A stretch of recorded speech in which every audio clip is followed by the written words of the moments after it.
അഷ്റഫുൽ ഖൽഖി നബിയുനാ റസൂലുള്ളാഹി സ്വല്ലല്ലാഹു അലൈഹി വസല്ലം.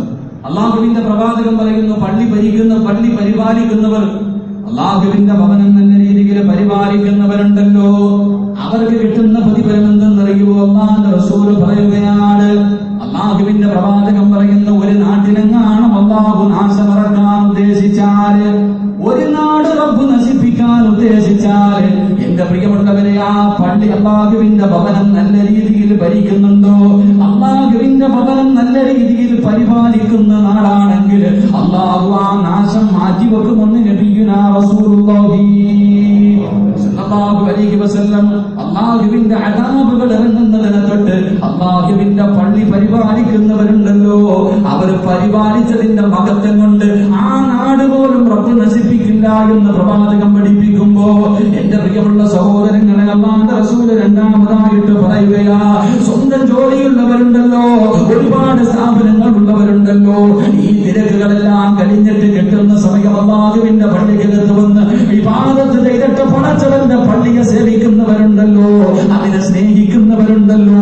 പടച്ചവൻ അല്ലാഹുവിന്റെ റസൂൽ പറയുകയാ, എന്റെ പ്രിയമുള്ള കമ്മിറ്റിക്കാരോട് പറയട്ടെ, നിങ്ങളുടെ തിരക്കുകൾക്കിടയിൽ നിങ്ങൾ വന്ന് പള്ളിയുടെ കാര്യം നോക്കുമ്പോ ഒറ്റയ്ക്കല്ല, 36 പേരിൽ 35 പേര് നിന്റെ കൂടെയില്ല. നീ ഒറ്റയ്ക്കാണെങ്കിൽ നിന്റെ കൂടെ ഇരിക്കുന്നത് മലക്കുകളാണ്. അല്ലാഹുവിന്റെ റസൂൽ പറയുന്നു, നിന്റെ കൂടെ ഇരിക്കുന്നത് മലക്കുകളാണ്. നിന്നെ സ്നേഹിക്കാൻ ഒരുപാട് മലക്കുകളുണ്ട്. അല്ലാഹുവിന്റെ റസൂൽ പറയുന്ന അവസാനം രോഗം പിടിച്ചിട്ട് നീ കിടക്കുമ്പോ, നിന്റെ ഭാര്യയില്ല, മക്കളില്ല, കൂടെ പറപ്പില്ല, കൂടെ കിടന്ന നാട്ടുകാരില്ലെങ്കിലും നീ ഭയപ്പെടണ്ട. നിനക്കൊരു ആവശ്യം വരുമ്പോ അല്ലാഹു മലക്കുകളെ ഇറക്കി നിന്നെ സഹായിക്കുമെന്ന് നബിയുനാ റസൂലുള്ളാഹി. നിന്നെ സഹായിക്കാൻ ആരുമില്ലാത്തൊരവസ്ഥ വന്ന അല്ലാഹു മലക്കുകൾ ഇറക്കിയിട്ട് നിന്നെ സഹായിക്കുമെന്ന് നബിയുനാ റസൂലുള്ളാഹി.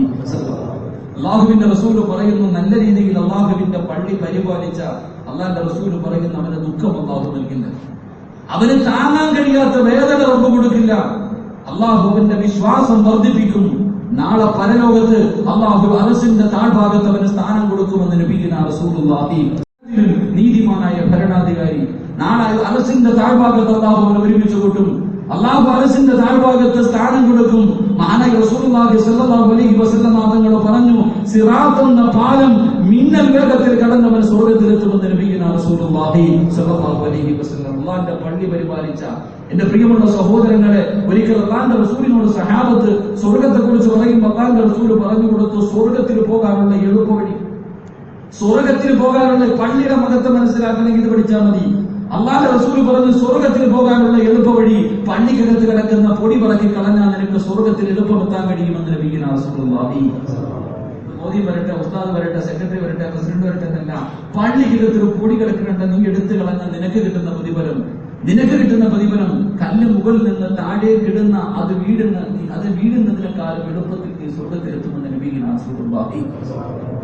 നരകത്തിൽ പോകാനുള്ള വഴിയും പറഞ്ഞു. പരിശുദ്ധമായ ഖുർആനിലെ ഒരു ആയത്ത് പഠിച്ചിട്ട് മറന്ന ഇതുപോലെ നരകത്തിലും പോകാൻ കഴിയുമെന്ന് നബിയുനാ റസൂലുള്ളാഹി സ്വല്ലല്ലാഹു അലൈഹി വസല്ലം. എന്റെ പ്രിയമുള്ള സഹോദരങ്ങളെ, അല്ലാഹുവിന്റെ പള്ളി പരിപാലിച്ച ആത്മാർത്ഥമായിട്ട് പടച്ചവന്റെ വചനം അങ്ങനെയാണെങ്കിൽ ചില ആൾക്കാര് ഇപ്പൊ ഉദാഹരണം പറഞ്ഞാൽ ആരും ഭരിക്കണ്ടെന്നല്ല, നാട്ടിലൊരു നല്ല മനുഷ്യനുണ്ടെങ്കിൽ ആ മനുഷ്യൻ ഭരിക്കണം, ഇല്ലെങ്കിൽ വേറെ ഏതെങ്കിലും കയറിയിരിക്കില്ല, വൃത്തികെട്ട ഒരുത്തം കയറി. ചിലരോട് പോയി സെക്രട്ടറി പ്രസിഡന്റ് ആവാൻ പറഞ്ഞാൽ നിന്നെക്കൊണ്ട് പറ്റൂല, ഈമാൻ കൂടി അങ്ങനെ മാറി നിൽക്കണമെന്നല്ല, നിങ്ങൾ ഇരിക്കേണ്ട സ്ഥലത്ത് നിങ്ങൾ തന്നെ ഇരിക്കണം. അല്ലാതെ മറ്റൊരുത്തരും വൃത്തികെട്ട ഒരുത്തം കയറി നിന്ന് ഭരിക്കുന്നതിനേക്കാളും നല്ലത് ആ മനുഷ്യൻ തന്നെ ഭരിക്കലാണ്. അല്ലാഹുവിന്റെ റസൂൽ സ്വല്ലല്ലാഹു അലൈഹി വസല്ലം തങ്ങൾ പറഞ്ഞു, പരിശുദ്ധമായ ഖുർആൻ, അല്ലാഹുവിന്റെ വിശുദ്ധമായ ഖുർആൻ പറഞ്ഞു, ഇന്നമായി അഅ്മുറു മസാജിദല്ലാഹ്, അല്ലാഹുവിന്റെ പള്ളി പരിപാലിക്കേണ്ടത് ആരാണെന്ന് ഖുർആൻ പറഞ്ഞപ്പോ അല്ലാഹു ഒന്നാമതായി പറഞ്ഞു, മൻ ആമന ബില്ലാഹ്, എന്നെ കൊണ്ട് വിശ്വസിക്കുന്നവർ. ആ ആയത്തിന്റെ അവസാനം അല്ലാഹു പറഞ്ഞു, വലം യഖ്ശാ ഇല്ലല്ലാഹ്, നീ അല്ലാഹുവിനല്ലാതെ വേറെ ഒരുത്തരെയും പേടിക്കരുതെന്ന്. ഏതെങ്കിലും പൂജാരികൾ വന്ന് വെളിയിൽ വന്ന് നിന്നിട്ട് നീ കള്ളനാ പിടിക്കണ അങ്ങനെ ഇങ്ങനാന്ന് പറയുമ്പോ ഇട്ടെറിഞ്ഞിട്ട് പോകല്ലേ, നീ അവനെ പേടിക്കല്ലേ, നന്മയുടെ ഭാഗത്ത് നീ ഉറച്ചു നിൽക്കണേ എന്ന് അള്ളാഹുവിന്റെ പരിശുദ്ധ ഖുർആൻ അല്ലാഹു ഈമാൻ നൽകി അനുഗ്രഹിക്കുമാറാകട്ടെ. മഹാനായ റസൂലുള്ളാഹി സ്വല്ലല്ലാഹു അലൈഹി വസല്ലം തങ്ങൾ പറഞ്ഞു, നാളെ പടച്ചവന്റെ പരലോകത്ത് മഹാനായ റസൂലുള്ളാഹി തങ്ങൾ സഹാബത്തിനോട് പറഞ്ഞുകൊണ്ടിരിക്കുമ്പോ അല്ലാഹുവിന്റെ റസൂൽ പറഞ്ഞു, നാളെ പരലോകത്ത് ഒരു വിഭാഗം വരും. അല്ലാഹുവിന്റെ റസൂൽ പറഞ്ഞു, പള്ളി ഭരിക്കുന്നവരെ എനിക്ക് കാണണ്ട, അള്ളാന്റെ റസൂൽ പറഞ്ഞു, നാളെ പരലോകത്ത് ഞാൻ നിൽക്കുമ്പോ ഒരു മനുഷ്യൻ കടന്നു വരും, അള്ളാഹുവെ പിൻകാലത്തിൽ കൊടികുത്തി വെച്ച് അള്ളാന്റെ റസൂൽ പറയുന്ന ഇടഞ്ഞിടഞ്ഞ് ഈ മനുഷ്യൻ അള്ളാഹുവിന്റെ മുന്നിലെ അള്ളാന്റെ റസൂലിന്റെ മുന്നിൽ വന്നിട്ട് യാചിക്കും, നബിയെ എന്നെ ഒന്ന് സഹായിക്കും, നബിയെ എന്നെ ഒന്ന് സഹായിക്കും, നബിയെ. അള്ളാന്റെ റസൂൽ പറയുന്നു, ആ മനുഷ്യരോട് പറയും, നിന്നെ എനിക്ക് കാണണ്ട എന്ന് ഞാൻ ഭൂമിയിൽ വെച്ച് ദുആ ചെയ്തിട്ടുണ്ടെന്ന് നബിയുനാ റസൂലുള്ളാഹി സ്വല്ലല്ലാഹു അലൈഹി വസല്ലം. പള്ളി ഭരിക്കുന്നവർ മറ്റുള്ളവരെ മുഴുവനും അടിച്ചമർത്തിയിട്ട് പള്ളിയുടെ പൈസ കൈയിട്ട് വാരുന്നവർ, അനാമത്തായിട്ട് മോശമായ കാര്യങ്ങൾ ചിലവഴിക്കുന്നവർ, അങ്ങനെയുള്ള കാര്യങ്ങൾ ചെയ്യുന്നവർ, ഉസ്താദന്മാരെയും മറ്റുള്ളവരെയൊക്കെ ബഹുമാനിക്കാത്തവർ, അങ്ങനെ അവസ്ഥ വല്ലാത്തൊരവസ്ഥയാ. അള്ളാഹു നമുക്ക് ഈമാൻ നൽകി അനുഗ്രഹിക്കുമാറാകട്ടെ. അതുകൊണ്ട് എന്റെ പ്രിയപ്പെട്ട സഹോദരങ്ങളോട് നല്ല കാര്യമാണ് കടന്നു വരുന്നത്.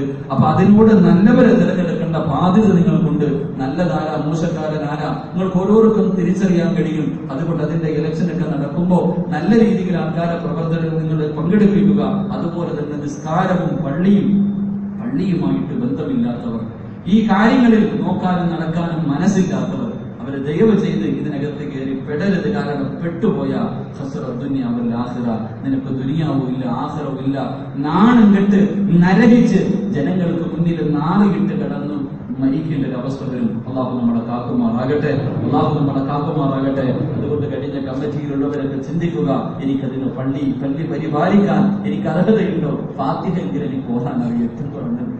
ഏറ്റവും കുറഞ്ഞത് ഈ കമ്മിറ്റിക്കാരെ മുഴുവനും നിർത്തിയിട്ട് ഒരു ദിവസം ഇമാമത്ത് നിർത്തിയ പടച്ചനെ പുറകെ നിസ്കരിക്കേണ്ടി ചിന്തിക്കുക. എല്ലാവരെയും ഓരോ ദിവസം മഗ്‌രിബിന് ഇമാമത്ത് നിങ്ങളൊക്കെ നിൽക്കുക, ഒരു ദിവസം നിർത്തിയിട്ട് ഇമാമത്ത് നിൽക്കാൻ ധൈര്യമുണ്ടാവും. പള്ളി പരിപാലിക്കുന്നവരുണ്ട്, ഒരു ദിവസം നീ നിൽക്ക്, ഒന്ന് പാമ്പ് വിളിക്കാൻ പറഞ്ഞാൽ ധൈര്യമുണ്ട് കേട്ടി വിളിക്കാൻ. അങ്ങനെയല്ല, പലർക്കും ഫാത്തിഹ പോലും ഓതാൻ അറിയില്ല. ഈ ഓതാൻ അറിയാത്തവരെന്തിനാ ഈ പണി? പഠിച്ചവരെങ്കിലും ബഹുമാനിക്കും. അവരെ വേദനിപ്പിക്കുന്ന ആരെയും വേദനിപ്പിക്കാതെ കുറ്റമോ ഒന്നുമില്ല. എനിക്ക് നിങ്ങളെയോ നിങ്ങൾക്ക്